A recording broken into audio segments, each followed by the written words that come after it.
do it, do it, do it, and that's just how we do it, do it, do it, yeah, that's just how we do it, do it, do it. You like it what I do, do, do, know how to keep it cool, cool, cool, and that's just how we do it, yeah, that's just how we do it, and you can do it too, ooh, ooh, ooh. Hey, welcome my friends, welcome my friends. It's Wednesday again, it's that time. Tamala is in the building. It's about that time. Once again, this is another edition of Real Talk with K and J, aka I am the dog. She's cat with all of the noise in the background. So today, we're back again as usual doing our thing. If you notice, we're building off of all of the previous episodes that we've had. This week is topic is don't sweat the small stuff. Why do we think this was relevant? Because we've done all the work, right? You dated, you courted, you brought the quickies back, you wined and dined, you prepare meals, you've talked about what each other likes, you've gone the extra mile. Last week we did checkmate, so we kind of decided that we're going to seal the deal. Well, next is don't sweat the small stuff. So now you're really into the heat of the relationship. You kind of committed. Hey, Paula, kind of committed, and you're doing the things that you need to do. And then we come up with all of these things that all of a sudden you don't like about your mate. Well, that's because maybe you didn't know that that's what your mate did because you didn't spend enough time. But we're committed. We're in. Nobody's walking away. Nobody's doing nothing. We're trying to make this work because I've invested my time, effort, money, energy, or whatever else you invested at that point. So now we're just really talking about those isms that you have that maybe the other person doesn't know. Or sometimes it's just things that occur or happen during a date or during a weekend hangout or when you go to the club that you don't like. And you get all unraveled because you don't understand it or because you've never seen it. Doesn't mean that it's a bad thing. You just never saw it. So don't take it to the max and shoot off and we do that. It's all about how do you communicate things or see things that you want to question and how do you go about doing it? Y'all. Help.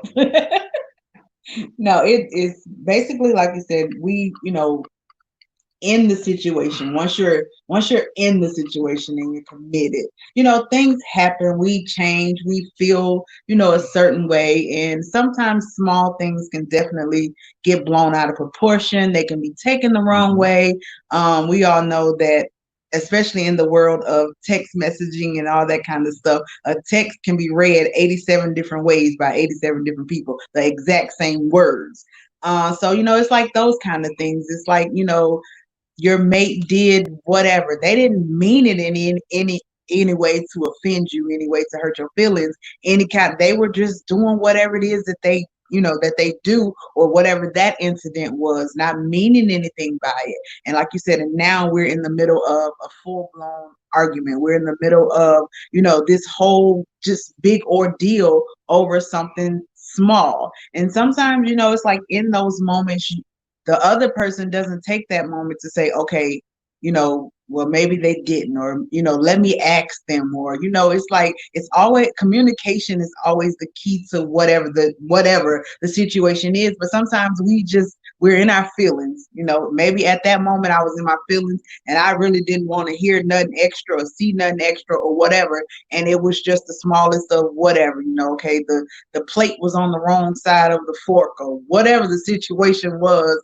And now, like I said, here we are in the middle of a full-blown argument over something simple, small, whatever. So you have to in a relationship, you have to take time. It's easy to fly off the handle. That happens, in the heat of the moment, quickly. You're not thinking, rationally like you would be if you just slow down and say, okay, well, maybe. Or let me ask him, did he really mean to say? Or did you, those, and not, coming at your mate in an aggressive, in an argumentative way, but hey, but did you really mean whatever? Sometimes it's just that simple thing. And in their mind could have been wherever it was at that moment. And here we are, it's like, okay, that can be, resolved in a matter of seconds, or else it could be we're in a full-blown argument now. And sometimes the small stuff, like when your mate walks in the house and takes the shoes off, where did the shoes go? Ladies, I can think about a holy ritual that all women do when they've been at work and they first get home. What's the first thing you usually want to take off? Don't care how it comes off. You don't care if it comes out the bottom, the side, the sleeve, or whatever. You just want it off. Maybe that's weird to us.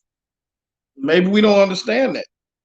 So sometimes you have to figure out that, hey, that's not remove the bra, right? For me, I want to get out the shoes. I walked in them all day. I want to get out of them.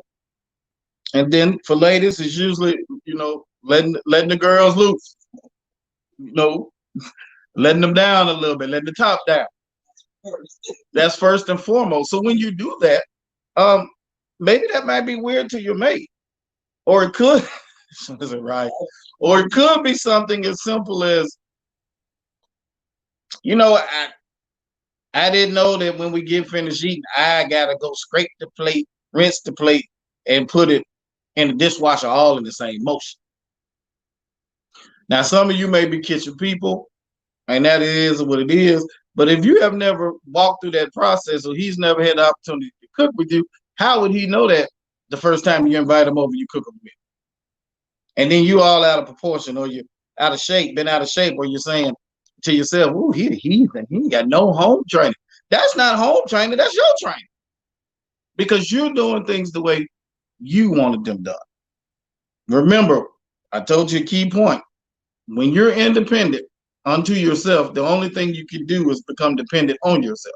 So that means that your ideas, your thoughts, your processes, the way you do things are perfect for you. Didn't say that they were perfect for anyone else. So when someone invades your space, breathes your air, will share your air, whatever you want to call it, you have to understand that they have a system too. Now, that system may not be as structured as yours. It may not be as prim and proper as yours, but it's what you want to do.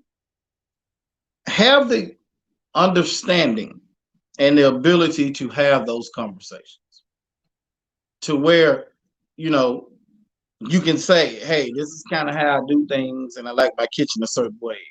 But you flying off the handle because the person didn't scrape the food off into the garbage and pre-rinse the dishes before he puts them in the dishwasher. How would he know that? But instead, you're all beside yourself. Now, on the fail side of that, ladies, something that you guys do very well that is really not good is when you start talking, I had to teach him how to be with me, and I had to teach him how to do this. Wait a minute. You don't have to teach us how to do anything. We may have learned to agree and disagree and negotiate, but you didn't teach me anything. When you start using that type of term, you're breeding something that is there to cause an argument. Now, I may have learned the Lord has not delivered me yet from the spirit of living alone. I have, as that too much independent, Paul. I have learned that Trina likes things in certain places, but she ain't taught me nothing about that. When you teach me, I've done it. I've gone to school, someone educated and indoctrinated was the teacher. That's not really you teaching. What you're doing is creating that negative airspace to have that argument. Sis, don't sweat the small stuff. Talk to us about it. But you all been out of shape because someone walks in the door and the first thing they do is drop the book bag at the door.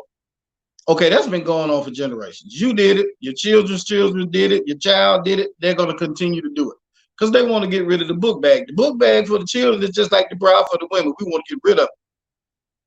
Have some understanding. Have some conversation.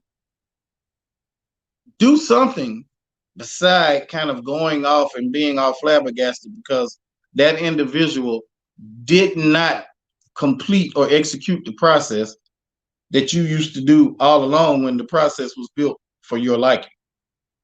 You have to learn how to incorporate individuals into those things. That's that small stuff.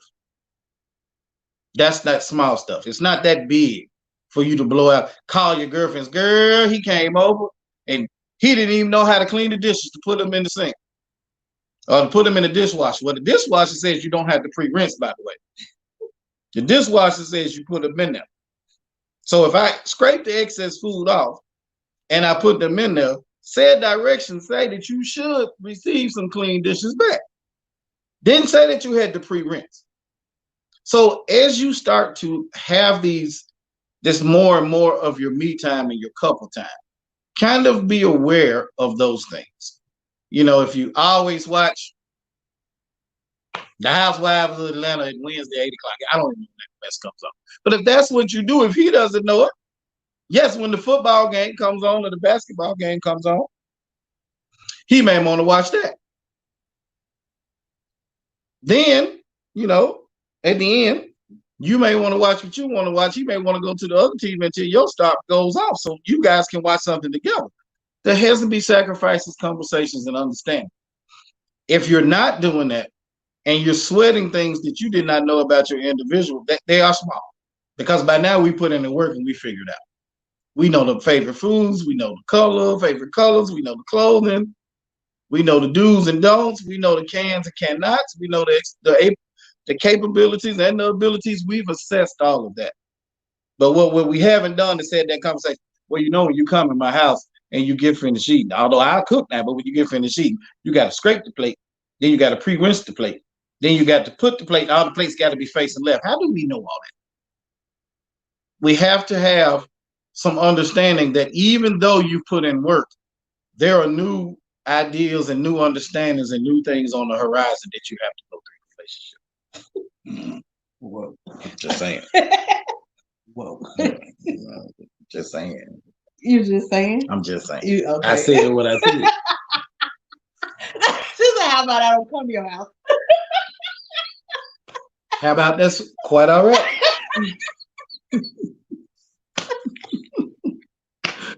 Oh God. I used to get so offended.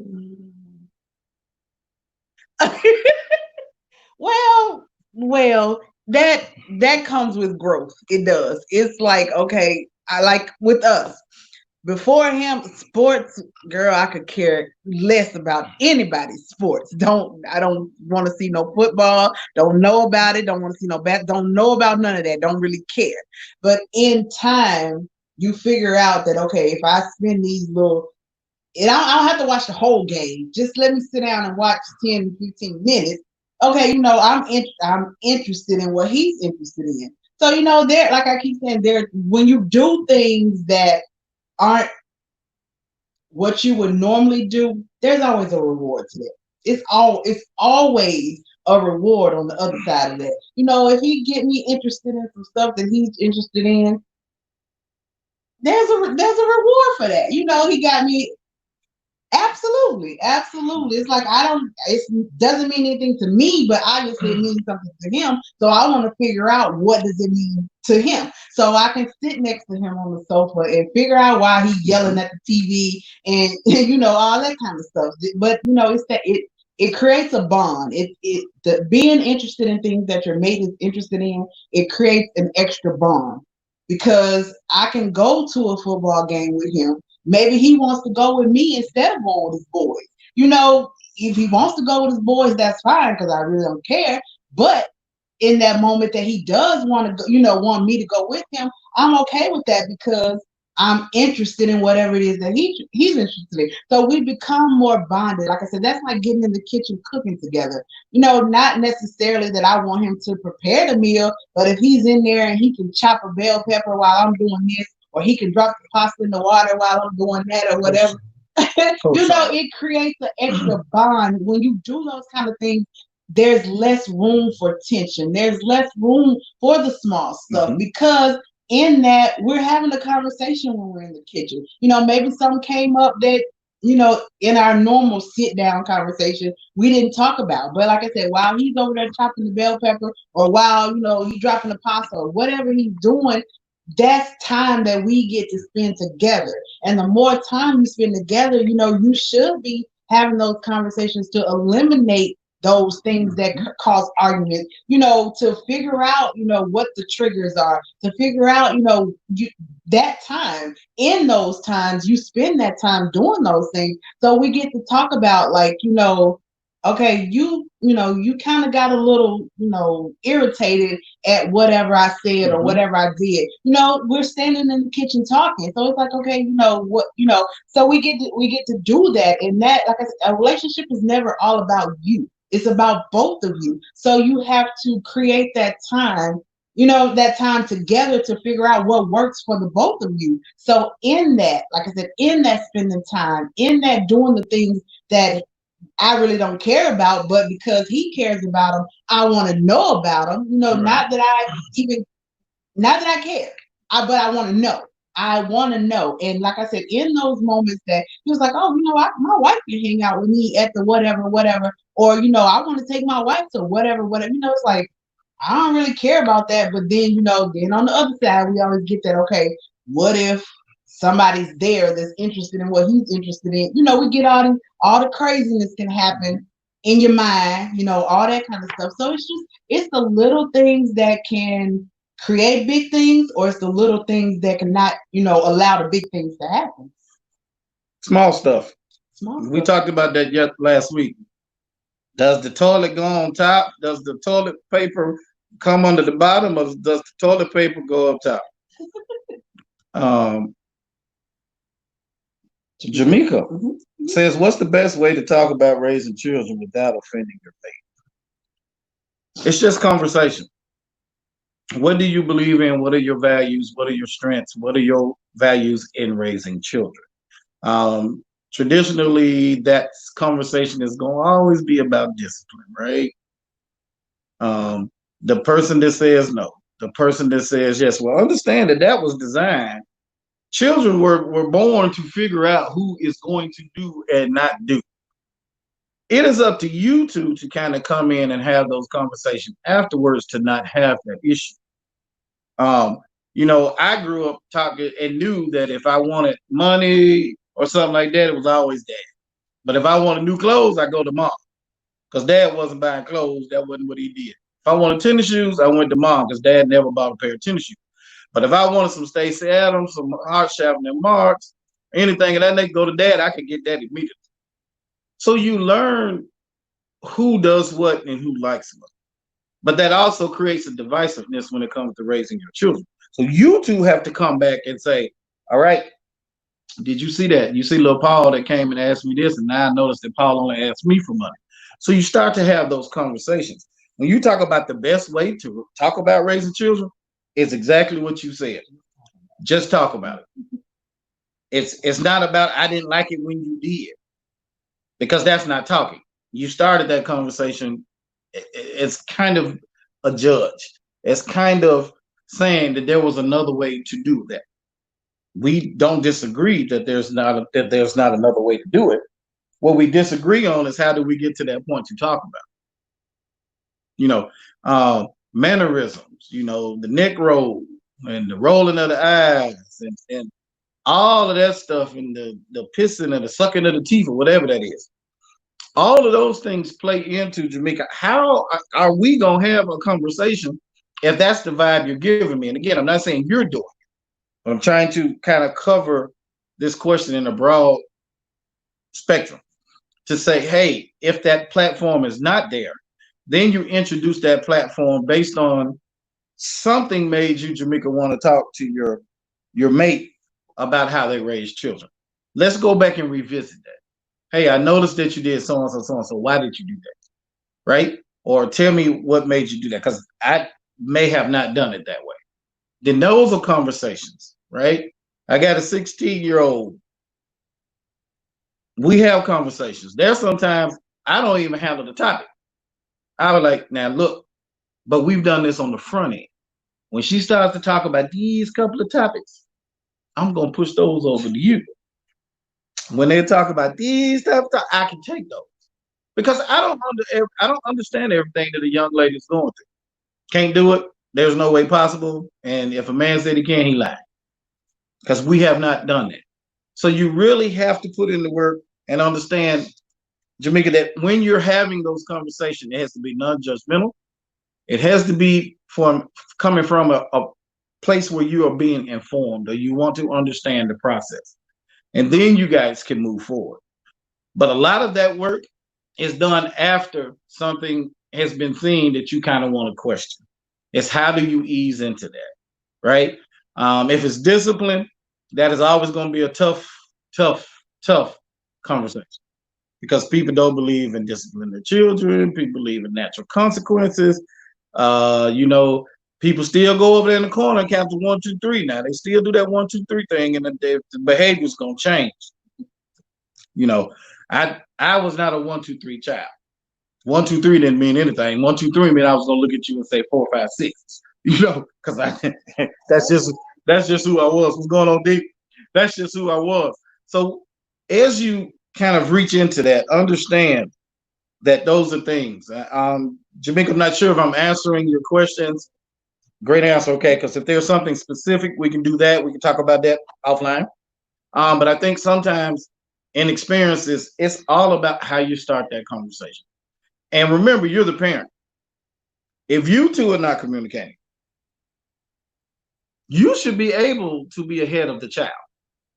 Maybe not ahead of the technology, but you should seriously be able to be ahead of the child and have those conversations. Remember, putting in work gets you the great rewards at the end.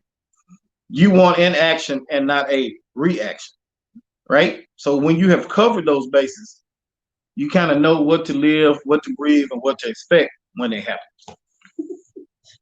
Great answer. Thank you very much. Thank you very much. But it's like I said, it's all in communication. That's with your mate.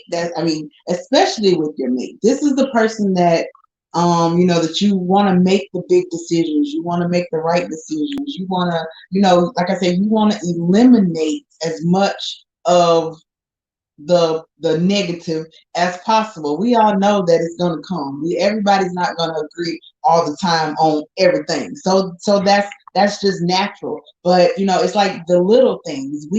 How do we get through the little things to avoid the big things? I want to avoid as much of that as possible. So like I said, when you interact, when you're interested, when you're vested in their interest, when they take interest in what it is that you're doing, when when you know that whatever I'm dealing with, this is my shoulder to lean on. This is who I need an answer from. This is who I need to, ask my questions to. This is who I need to, so you want to create that environment, that vibe, that whole thing, and the small stuff throws all that off. It's like, okay, I don't want to talk to you right now. Or, okay, I'm coming with like that. That changes the whole narrative of the conversation immediately. Your approach changes the whole narrative of the conversation immediately. Whatever it is that we need to talk about, whatever it is, hard, big, small, whatever, the approach to it, that's how it's gonna go.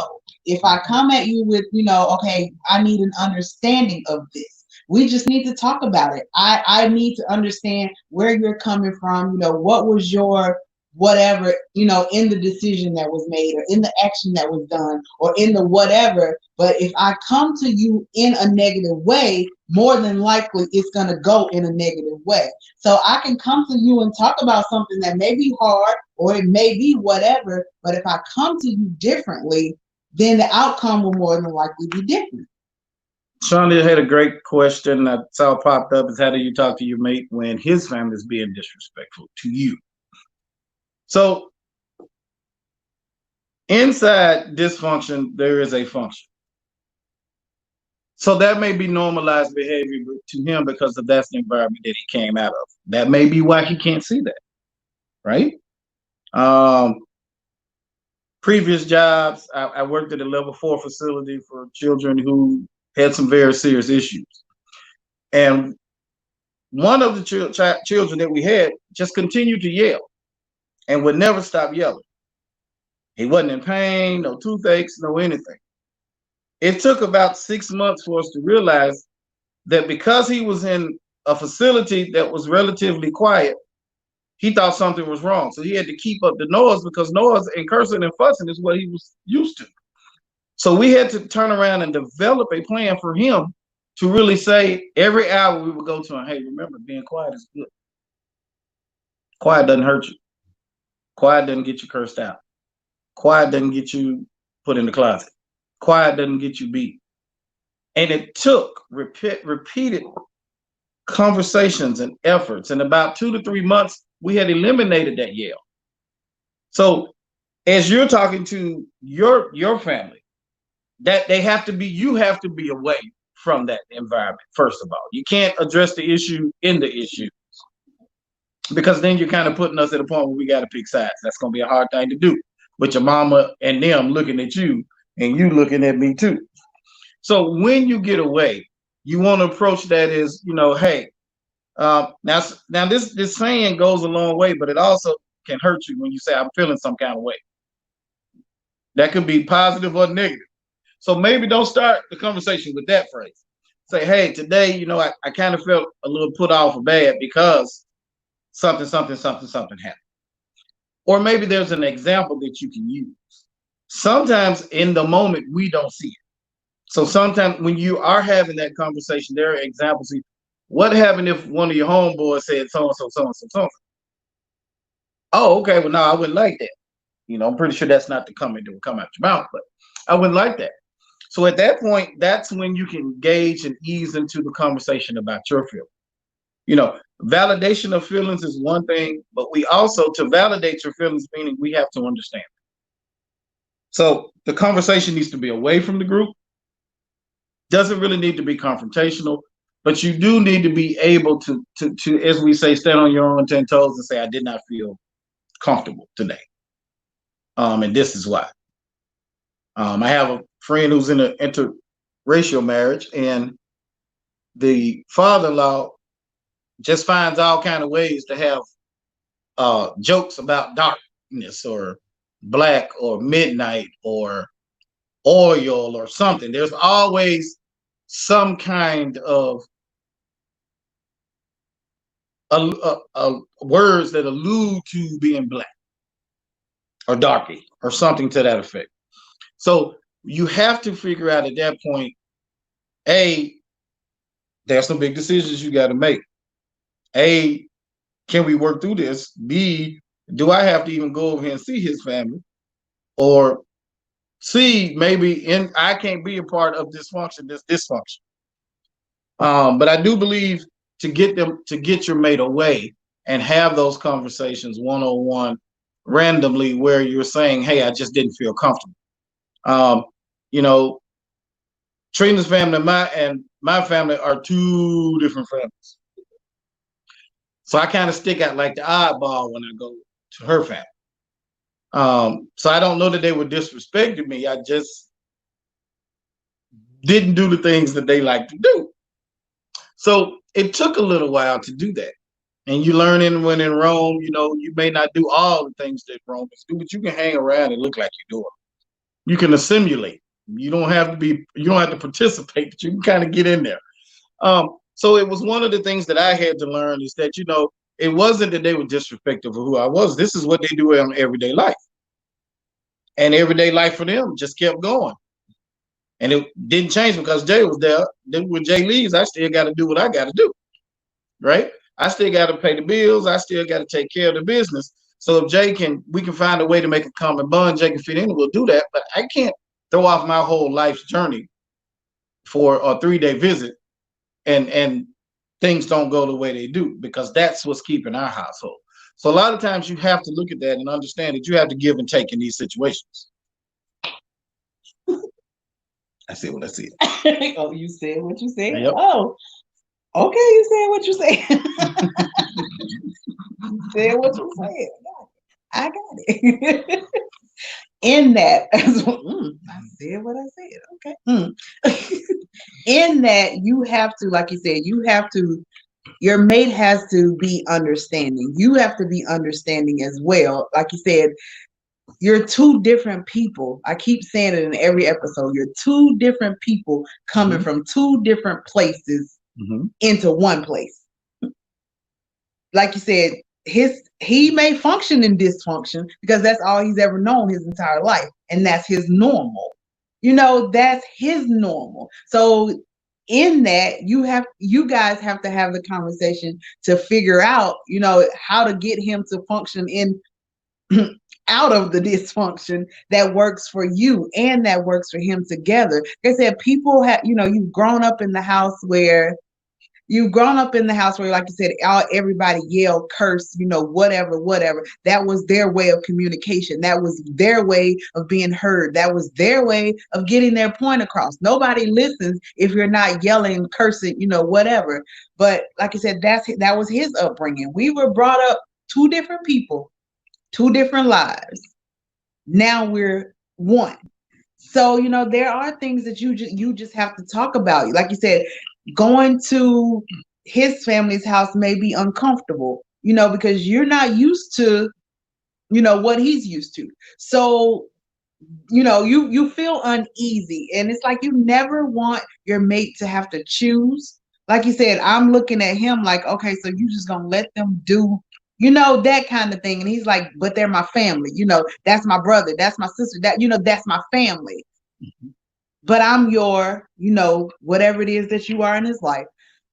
I don't want it. I never wanted it to get to that point where he had where he had to choose between his family and me. And then there are some cases where, we all know we got some toxic family members that we can cut them off. They family, they'll always be family. But there are people, including family, that you have to cut off. You just have to, because they are who they are, and that's all that they're ever going to be. That's who they're always going to be, and that may not be, conducive to your relationship. It just may not be. But that's a conversation that you have to have with your mate. That's like, I don't expect for you to let anybody disrespect me. I just don't. But there's that people that, at the family reunion, at the whatever, at the cookout on the week, at the whatever, there are just those people that's just who they are.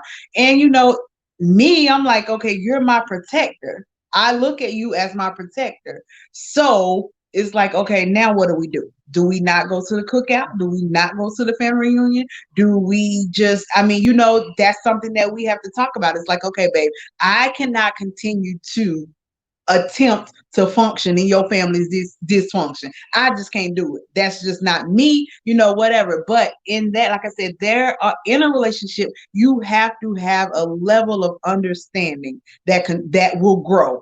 It grows. It has to grow, because there are different situations that are going to come where your understanding level is going to need to be 10. There's one where it may be 1. And you're like, okay, I'm okay with that. I'm good with that or whatever. But like I said, there are situations, family, friends, exes, ex homeboys, ex girl, all that kind of stuff. But there are moments that you two have to sit down together and just have the conversation. Like I said, that could be one of those small things that, like I said, that could be the end all. It could be the thing that is always going to be an argument. It's like, okay, if you have every Sunday dinner at grandma's house, or cookout once a month at Aunt Lee's house, whatever. It's like, okay, after we leave this cookout, it's going to be an argument. After we leave, whatever, I know it's going to be an argument, that kind of stuff. So it's like, in that conversation, you have to just let your mate know, like you said, your feelings are important. You just have to let it be known. Like I said, your approach. It's all in your approach to it. Now I feel disrespected. I'm hurt. I'm upset because he ain't saying nothing. So, now I'm mad. So this conversation is not gonna go well from the beginning. So, you have to find that median. You have to find that point where we can get away from everybody and we just have to talk about it. So I think, at this point, Christine makes a good point. Those are conversations, and you put in the work and you had a conversation that, hey, when I go over here, I'm just not feeling it. So I'm gonna stay at home, and if he chooses to go hang out with his family, you got to allow that because that is his family. That's where he came from. But at the same token, that should have been a conversation between husband, wife, boyfriend, girlfriend, boo thing, side piece, whatever category you fall in. Another secondary topic to this, or second point we want to do, was talk about these pet peeves and your isms, whatever that is of yours that belongs. We keep alluding to the toilet paper question. Does it come over the top or does it go over the under the bottom? Is it really that important? Right? Is it really that important? I heard a new one with the paper towels. Now everybody wants the paper towels that you can pull the size so that it has that extra slit, so you don't get the big one, you can get a small one if you need to. How does that control or create such a divide in what you and your mate are trying to do? Right? Ladies who are staying with men or spend the night or spend the weekends, your favorite by now, because we put in the work, your favorite night outfit is not the Victoria Secretions that was bought. It's usually a shirt that belongs to him, that you found that we didn't even know that you got until you come out the bathroom with our shirt on. We're not upset that you got it on. We're just trying to figure out, when did you get it and how did we not know? But it should not be that big of a deal that we're having a conversation about that night shirt that you're wearing that belongs to your man, and he's just trying to figure out, how did you get it? Oh, so you don't want me to wear your shirt? Somebody else got your shirt? Hey, hold up, bro. I'm just trying to figure out, how did you go in my drawer and get the shirt that I probably hadn't even worn in 2 or 3 years, and that now becomes your shirt? I think my sister-in-law might be on here, because I know she's definitely one who wears her husband's shirt. So sometimes those things happen. As long as the decisions don't mess with our lives or finances, why sweat? Right. There's always enough wedges in your life. Pet peeves and understandings and ideals should not be that make or break thing in your relationship. You shouldn't come home and have to worry about, did you put your shoes down right? Are you gonna put your socks down right? Or you gonna do the things that need to be done? Listen, I opened the drawer, got it, and put it on. Right, right. Now I got it on. From your comments, that is exactly what you did, Shauna. I believe that's what you did. I found me a shirt. That's what I said. I found me a shirt. And again, this is not a complaint or argument, but we have some people who get bent out of shape. I go back to the Old Spice commercial where the guy has his body wash and the woman uses his body wash, and then he takes the body wash back, and they're struggling. She like, I just wanted to use the body wash. And again, he looked at her and said, I just wanted to have a body wash. In other words, this was my stuff. So we do get a little territorial when it comes to beauty products and hygiene products and that kind of stuff. Pish posh. And all of that kind of stuff. We do get a little territorial. I don't need you over because I put my stuff down. I need my stuff where I need my stuff. But clearly in this household, when it disappears, we know who has moved it. And it's okay if you move it. Just bring it back.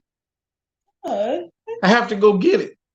But it is a process, people. It's because of the process, right? I do the same regimen every night before I go to bed. When I look for my stuff and it's not there, yeah, kind of does freak you out a little bit. So you got to figure out where it is. Did it walk off?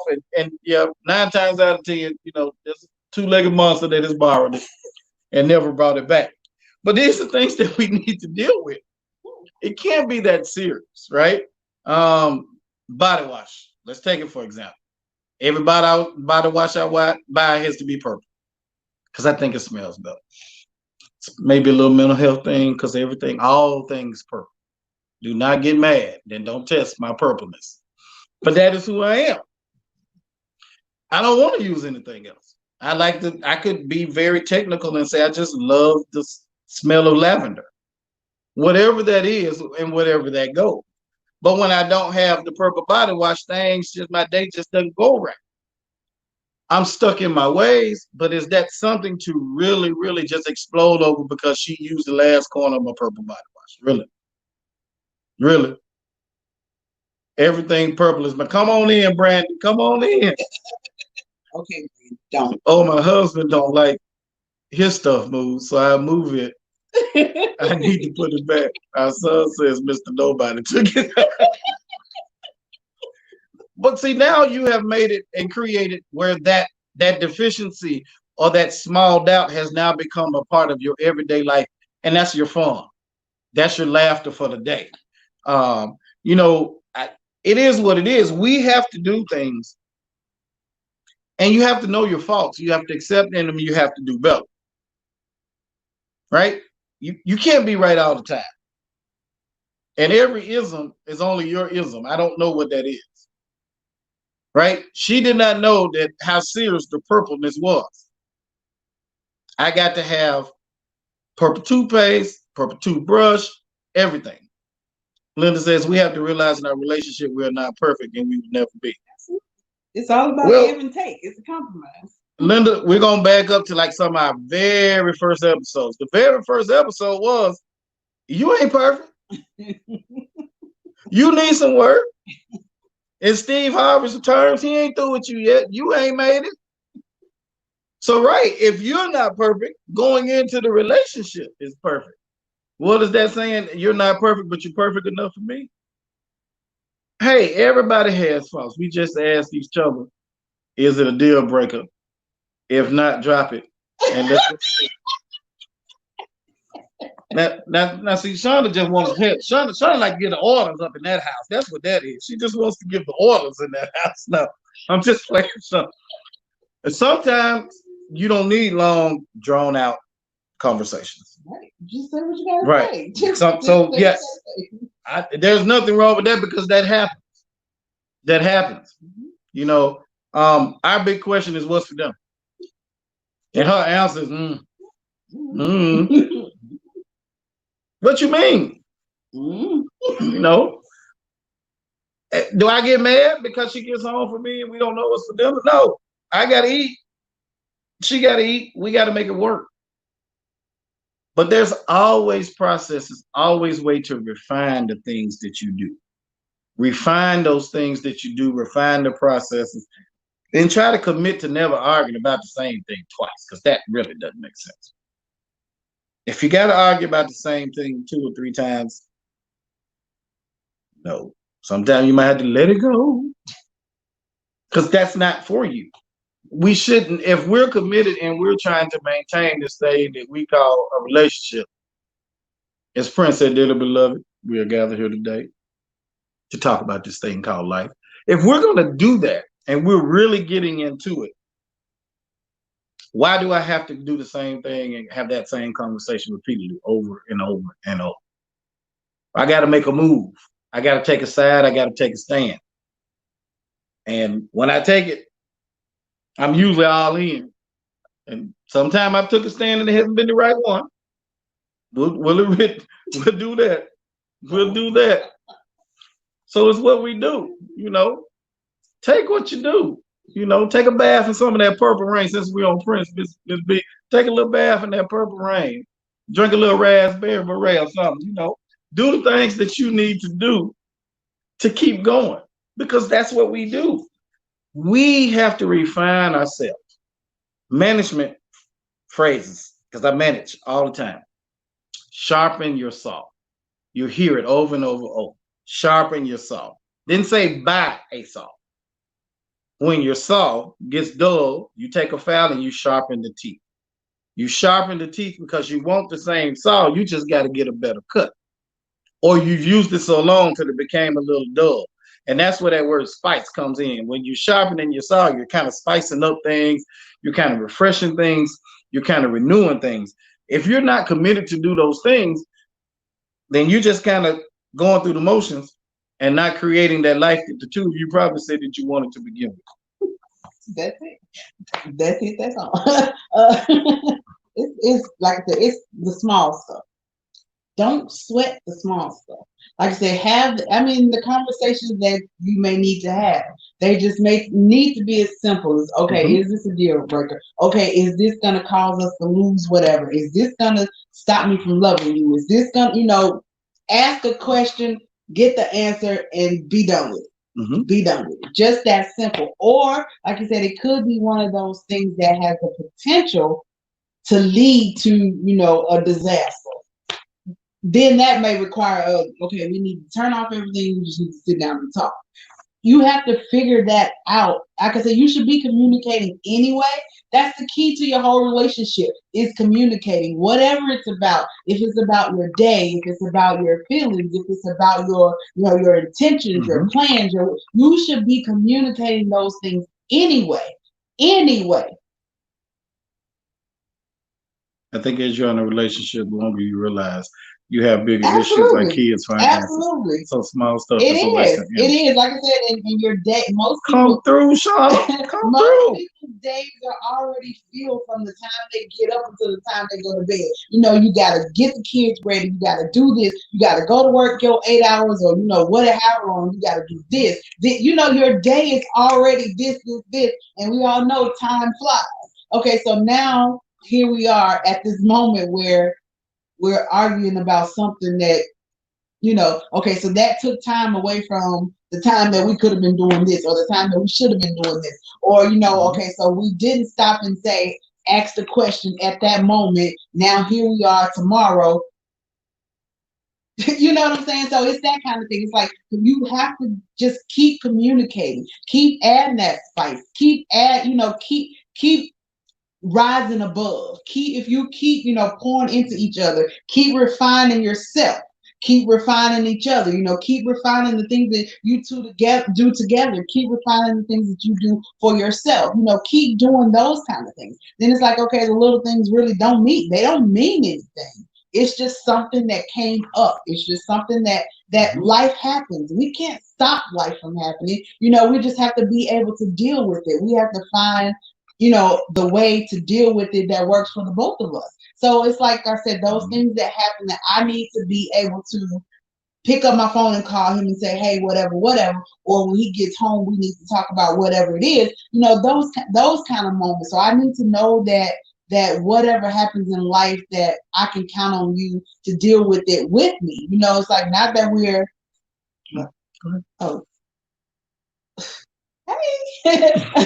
not that we're arguing with each other all the time over something that's not going to break us, or something that's not going to kill us, or that kind of thing. So we have to always be aware of ourselves, of our attitude, our however the approach to it.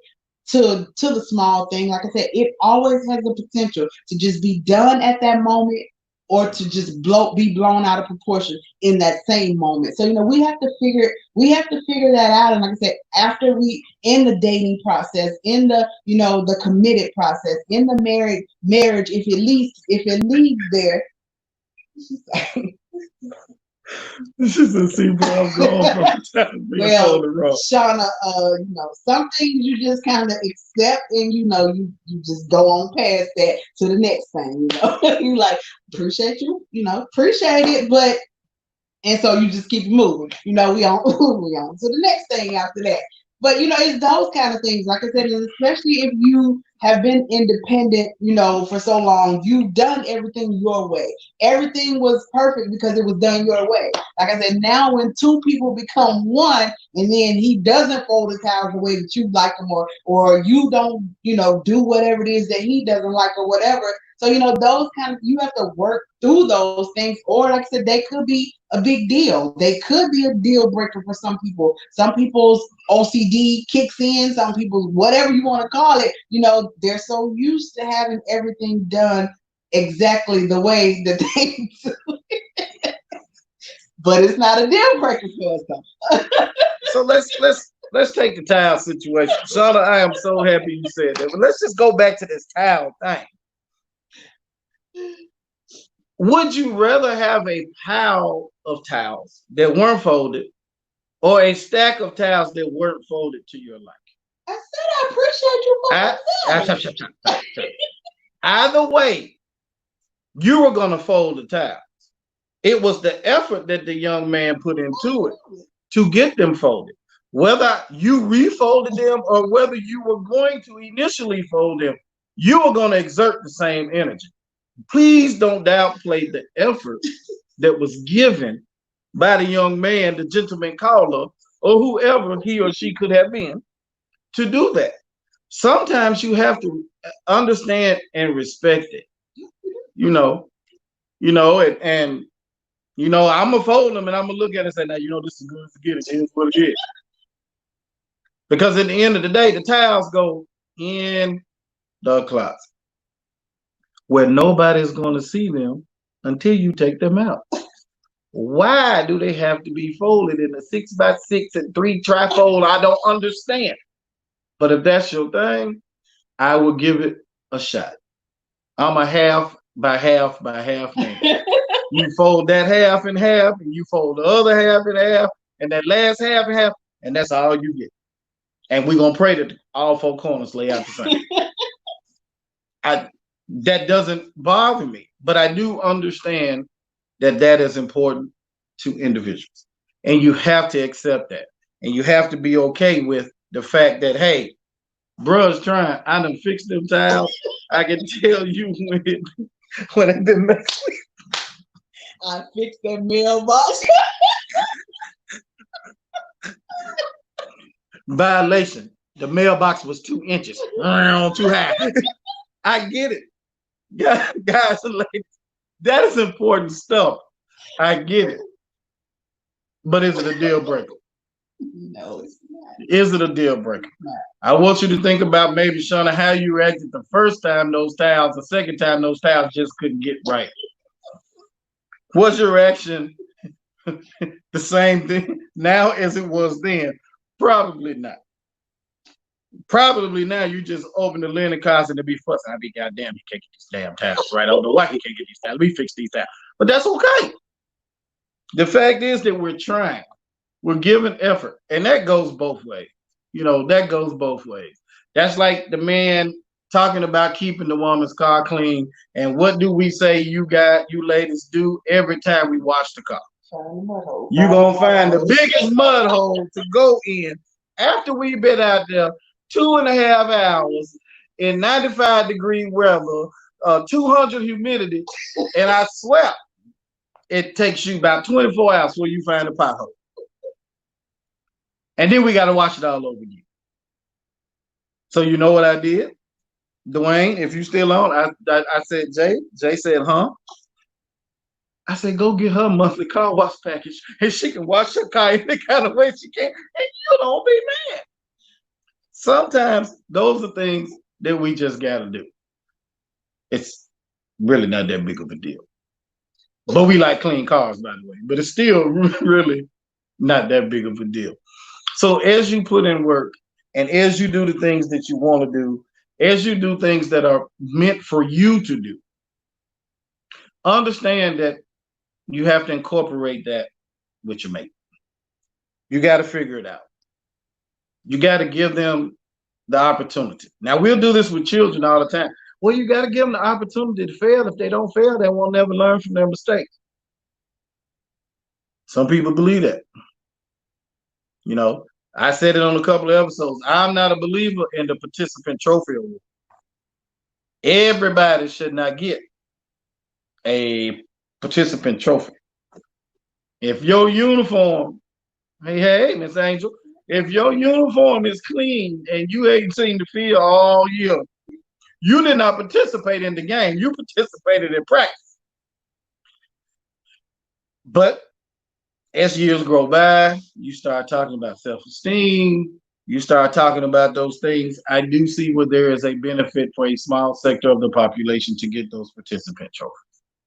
For me, I grew up in it. If you wanted to play, you practice and you worked hard until you could get to that point. So there is some give and take. There is some earning. There is some work that has to be involved. Um, we're here every Wednesday. There's work to get here every Wednesday and be ready at 7:30, right? Because every Wednesday I want to go home and take a nap before this starts. And Miss B always catch me trying to nap. It's one of those things. Or I got to know that at work, I got to get everything done. I have to stay on task, on point, so that I can get here by 5:30 to get everything together and get us ready for 7:30. So there is a commitment, but in that commitment to do the show, in that commitment to foster and nurture your relationship or marriage, in that commitment to make sure that those corners of Shauna's towels are folded just right, we got to figure out and don't forget that it takes time for each other and that communication and that key and those things that are, i.e., very small, don't sweat. Don't sweat them. Don't sweat the palm olive because you use Dawn. Don't sweat it. Don't sweat it. I'm just saying. I'm just saying. Don't sweat I it. give you a lot for effort. I do. I give you a lot. Well, ain't that about something? The whole process, guys, is really designed to have those conversations and hear the things that your baby's saying and grow from them. If you're not doing that, then you're doing something wrong. If you're not learning from each experience daily, you're not living life. Again, my disclaimer, just because we're on this platform does not mean that we're relation experts, doesn't mean that we're going to fix your relationship, fix your life, repair, deter, detract, or whatever. We're just talking about things that have made us happy and made our life easier and made our relationship better. We're just on the platform to be able to share that. Again, it's called Real Talk because no questions are off. Ask questions away. Give your comments. Give your ideas. Great questions today around how to talk to mate and how to navigate those little shark-infested waters, right? Because it's someone always there. The devil's always there, boy, to jump in and get on your back. You have to understand in a relationship, there's not a level of superiority. That probably is going to hit home to somebody on here. In a relationship, there's not a level of superiority. And also in a relationship, your Q's, your R's, your S's, i.e. your degrees, your ABCs, BHPs, RDA, or whatever you get, does not enable you or allow you to have a relationship that works for you. To earn those things, you had to earn those letters behind your name. 2 or 3. I'm not talking about junior and senior. I'm talking about like MS, MA, BA, PhD, all of those things. Still does not give you the right or the authority to think that because you have that you're in control of the relationship and all that is in your realm of vision. Say it for people in the back. In the back. Come on, Fly. Say it to the people in the back. I'm going to repeat that again. Okay. I'm going to be at Ritz-Carlton. I'm at the Ritz-Carlton now. I'm going to come to you live from the Ritz-Carlton. We're running off the plug on this with Miss B. Again, just because you have a little education does not mean that puts you in a position of superiority or dictatorship in your relationship. Actually, it should mean quite the reverse. Because many of these PhDs and master degrees all kind of intertwine with human services, related fields, counseling, all. And if you're a nurse, you've gone through all of this. RN, LV, LVN, LPN, all of the N's. It doesn't put you in a position of authority. What it should do is put you in a position to be informed and to be able to navigate and have a peaceful relationship.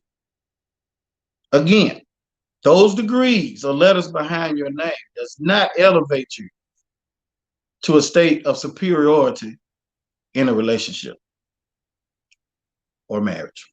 In a relationship, you heard me, or marriage. What it does is it puts a lot on your back because you should be the one to navigate that. If I can't figure out how to communicate with this one, all the schooling and all the thousands of dollars went to waste. If I can go every day, I'm talking about when I go to work, the problems hit me on the way out the vehicle. I can't get out the vehicle. Mr. Beck, I need to talk to you. Mr. Beck, I need to talk to you. Can a brother get in and get his cup of coffee first?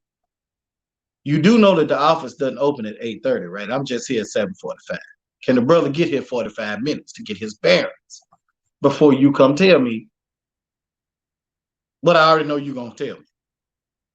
It's really about how you maximize your effort, how you maximize your conversations, how you sit down and you hold both ends of Shauna's towels. Shauna, I'm gonna forever talk about you in those towels. And you make sure that this right. Again, take time, talk to your mate, learn your mate, respect your mate. Definitely. Respect is a must. And it's respect the things that you like, but also be man enough, men, to respect differences. Because that's what's going to count. It's when you can respect differences, when you can respect the things that other people do and the way they were successful at doing it before you came into the picture. That's what don't sweat the small stuff really means to me. Just don't sweat it. The bigger picture is I want to come home, have a good meal, watch a couple TV shows, smoke me a good stick, and go to bed. And hopefully when my leg go over there, somebody laying over there, ain't no hopefully, somebody better, be over there to the side. Because that's what you're looking for. If you're not looking for that, then you kind of have ventured and gone down the path the wrong way. And you can't get your needs met when you're only worried about you. Can't get your needs met when you're only worried about you. That's when we start to call you selfish, stuck up, and Okay, that's another show. yeah, all that stuff. Nose up in there. Okay, guys. He said, don't sweat the small stuff. Do the little things to, make the small things remain small or disappear. Like I said, it's all in communication. It's all in your approach. It's all in the things that you desire, that your mate desires in your relationship.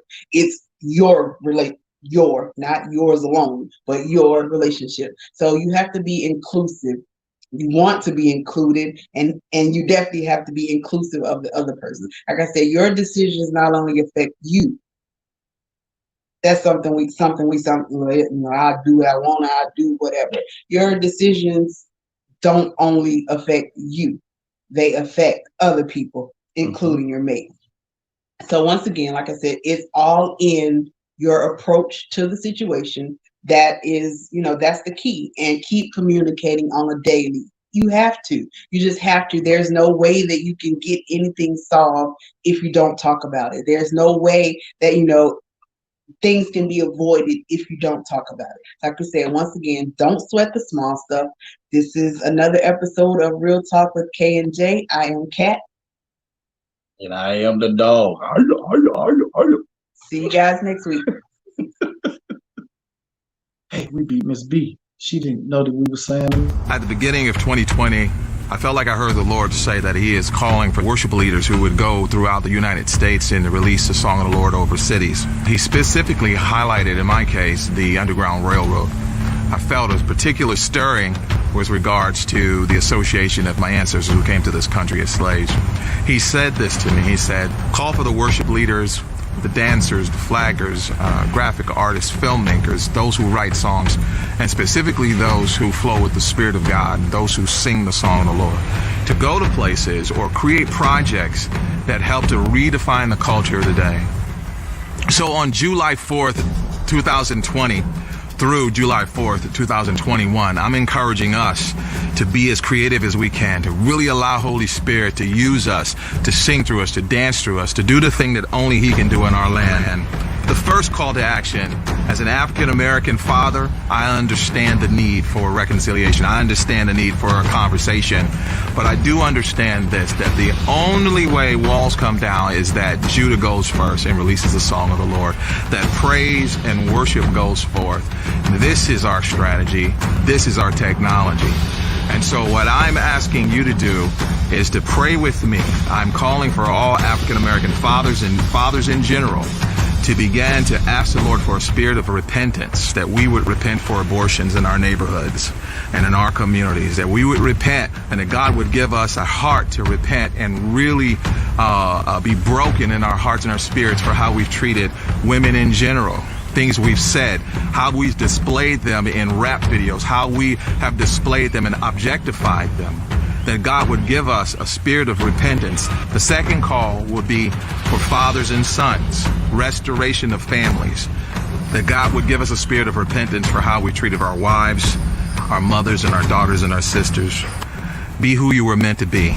In this hour, now is your time to stand up. What we've come to understand during this pandemic of fear is the enemies of God have been emboldened because of that fear. I believe that God is raising up a generation of worshiping warriors that will hear the cry of the land and respond with heaven's decree that break chains off of people's minds and their hearts. We make our appeal to heaven.